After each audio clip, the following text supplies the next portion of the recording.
Hi everybody, Matthew Turnage here. A few months back I did a video where I looked at the Beatles band releases and solo album releases for the year 1970. I thought it might be fun to do the same thing for the year 1973, which is the only other year where all four Beatles released solo albums during the same calendar year. And of course we also had a couple of band releases too. So I'm going to give an overview of all those releases and their chart performance, that sort of thing. And then at the end, I'll give my personal ranking of the 5 solo Beatles albums that came out that year. So, for Beatles fans, the year kicked off in April of 1973, April the 2nd, with the simultaneous release of 2 double album compilations. That's the Beatles 1962 to 1966, more commonly known as the Red Album, and the Beatles 1967 to 1970, more commonly known as the Blue Album. Now, these two compilations were Alan Klein's last major act as manager of the Beatles to put these together. The idea was to cut off the bootleg market. The previous year, a couple of several bootleg releases known as the Beatles Alpha Omega, with the compilation spanning their entire career, were released and through mail order on TV and had done very well. They had managed to shut that down, but what it had demonstrated to the band and to the record label was that there was very much a market for career-spanning compilations of the Beatles. The Beatles had not really gone in for compilations prior to this. They authorized the release of these 2 albums with the matching covers. The Red Album containing an outtake from the Please Please Me album cover photo sessions, and the Blue Album with a cover photo from the what was supposed to be the original Get Back album cover sessions, sort of mirroring it a few years later, 6 years later. But that, of course, was never used. So it made a great opportunity to give some matching covers for these compilations. They were released on the same day, and they sold extremely well, showing that even though at this point the Beatles had been officially broken up for about 3 years, that the music still spoke to people. There was still an appetite for Beatles music. And it also served as a gateway for younger fans who had not been around during the Beatles' heyday to experience their music and get a nice comprehensive introduction to the band. And certainly for subsequent generations, as the album stayed in print, unlike some of the later compilations, it did serve as a gateway for a lot of fans, myself included. My very first Beatles album I ever bought was the Red Album, and my second was the Blue Album. But they were both released, as I said, on April the 2nd, 1973. The Red Album peaked at number 3 on both the US and the UK album charts. Not bad for a compilation from a band that's no longer around. And then the Blue Album, released the same day, did even better, hitting number 2 in the UK and peaking at number 1 on the US album chart. So imagine that, topping the album charts with a double album compilation after the band was gone, and it seemed like there was no chance of them ever getting back together at that point. But there was a sort of a reawakening in the Beatles at that point, which the timing of it served the band as solo artists extremely well, because, as I said, all 4 of them would release solo albums that year. Paul would release 2. And the kicking the year off with these 2 compilations, getting people back interested in the Beatles again, I think served the solo releases very well, as we'll see, especially with the next 2. The next one released came out just 4 weeks later in the U.S. on April the 30th, 1973.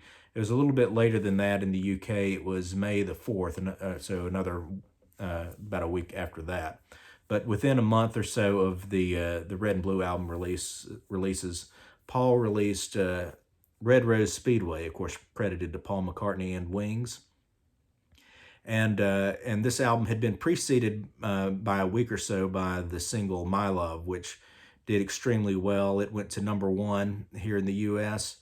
And on the back of the successful single and the success of the 2 compilations, Red Rose Speedway shot up the charts as well, peaking at number 1 in the US and number 4 in the UK. So extremely great performance by this album.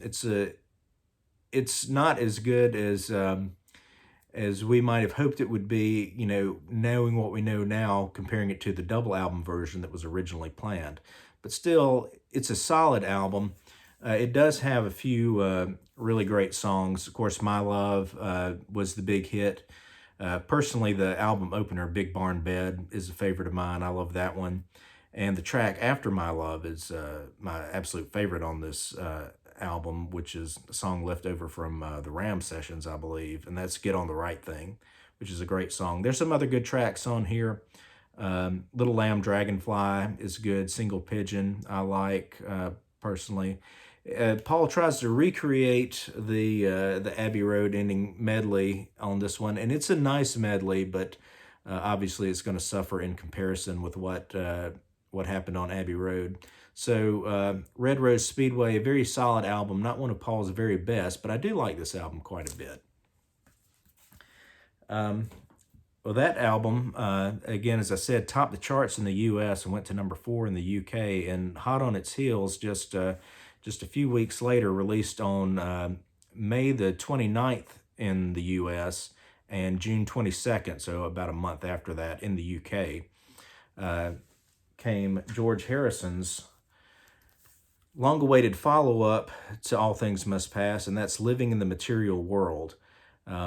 This album was also preceded by a hit single, Give Me Love, Give Me Peace on Earth, which also topped the charts, knocking off My Love from Paul. And Living in the Material World, the album, knocked off Red Rose Speedway out of the number 1 position. So this ended up topping the charts both it topped the charts in the U.S. and hit number 2 in the U.K.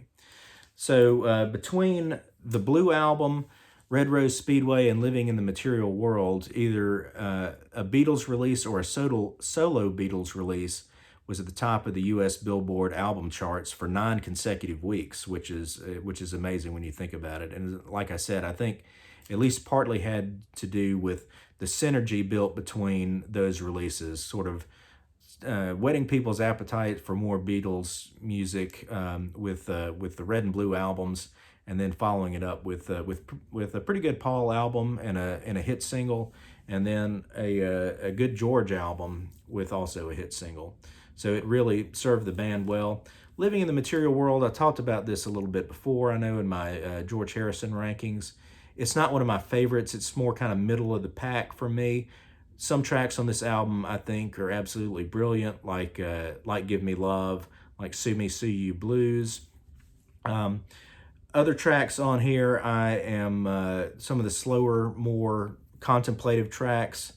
To me, so sometimes I listen to this album and I just feel like, okay, enough. I'm ready to get a little something with a little more pep in it. But so I have mixed feelings about this album, but it is a good album. It's very well produced, and it is very much representative, I think, of George at this time. So I have to give him credit for that. So a very strong release for George, performed extremely well. The public really responded to it, Living in the Material World.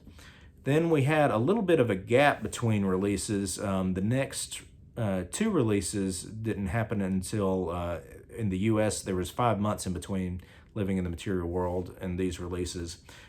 Released on October 31st in the U.S. and November 16th in the U.K., John released Mind Games. Now, Mind Games for John was the follow-up to Sometime in New York City, which had been a commercial disappointment. Although John, I think, had not had conceived that album with the idea that it would not necessarily be, an album chart topper, but I think he was still very disappointed that the chart placement and the sales were far below his usual standards. So Mind Games musically seems to be moving back towards a style of music he's more known for.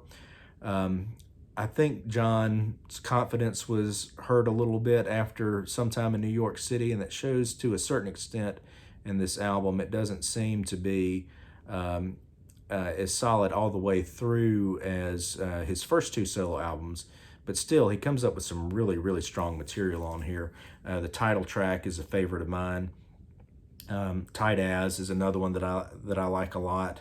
Uh, uh, Bring on the Lucy, Free to People. I've always had a soft spot for that song. Out the Blue is absolutely beautiful.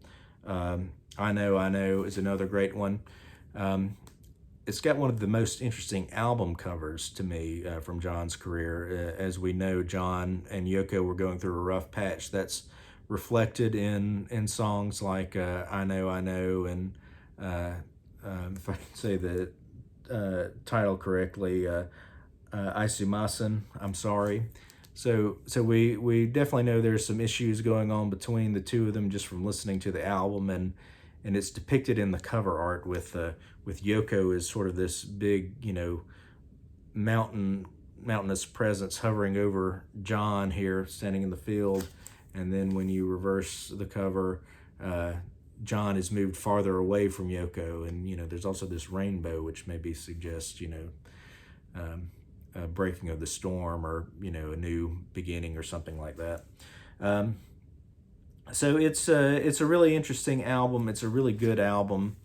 A good step forward for John after some time in New York City. Not one of his absolute best, but it has some of his absolute best songs on it. And its chart placement, I think I forgot to mention. The U.S., it peaked at number 9, so an improved performance coming off of sometime in New York City, although not as well as those previous releases I mentioned that were all number 1 releases, or at least in the Red Album's case, top 3 releases. In the UK, it hit number 13. Now, on the same day in the US, October 31st, 73, Ringo was released. It came out a few weeks later. In case I didn't mention the Mind Games UK release date, it was a couple weeks after the US. It was November the 16th, and then Ringo followed a week after that in the UK on November the 23rd. So this is Ringo's first sort of full-on rock album. His previous 2 solo releases from 1970, Sentimental Journey, of course, being an album of old standards, and Bukus of Blues being a country album. And it had been a long layoff for Ringo. He had released a couple of solo singles that had done very well in the charts, but it's his first album in about 3 years. And he had been pursuing a movie career. But Ringo really pulls out all the stops on this one. He gets in a lot of his friends to help out on the album, including all 3 of his former Beatles bandmates. It's the only album that all 4 appear on after the breakup of the Beatles. Unfortunately, not all on the same track.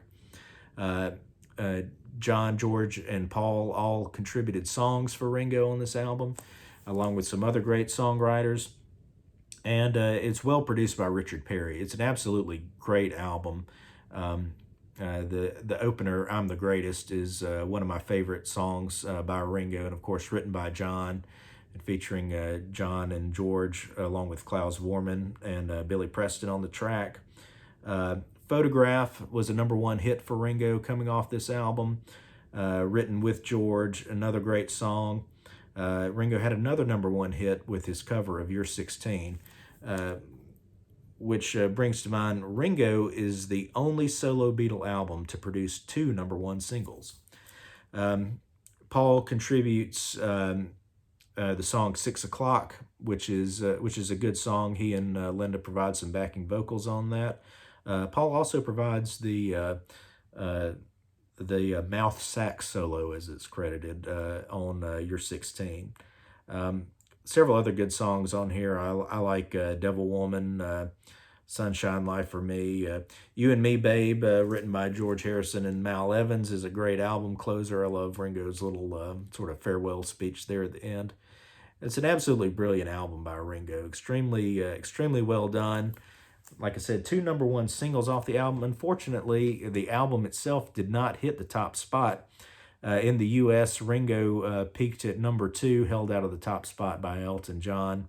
In the UK, it hit number 7, so outperforming John's Mind Games in both territories, although not quite hitting the heights of Paul and George's earlier releases. And then the year closes out for solo Beatle releases with Paul McCartney and Wings, Band on the Run. Now, this album was released very late in the year, December the 5th, 1973 in the U.S., and December the 7th, I believe, 1973 in the U.K. Yes.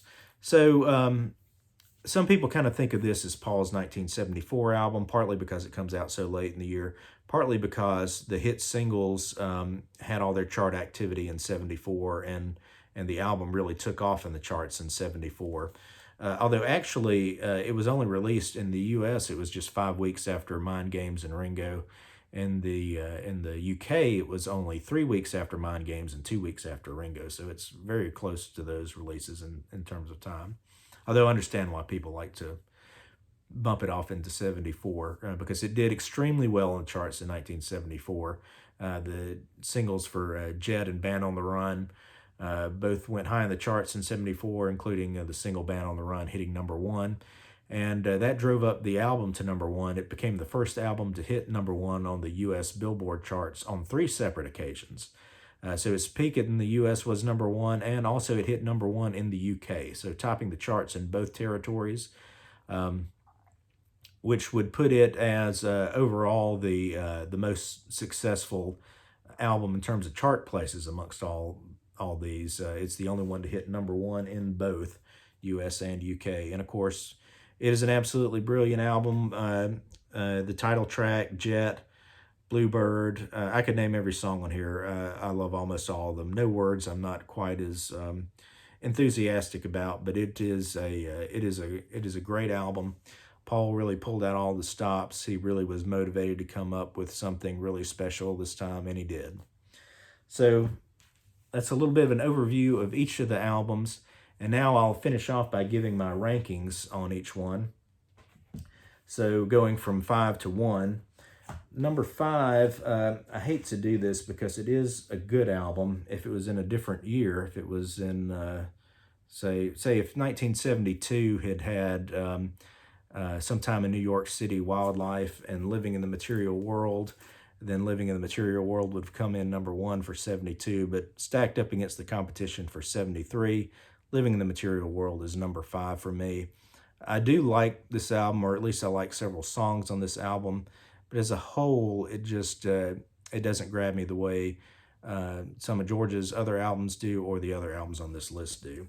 So number 5 will be, for me, Living in the Material World. Number 4, I'm going to go with Red Rose Speedway. I do like this album quite a bit. The second side is a little bit more of a mixed bag. Side 1 I enjoy quite a bit. It did work a little bit better as a double album, but it's got some great songs on it, a great effort from Paul.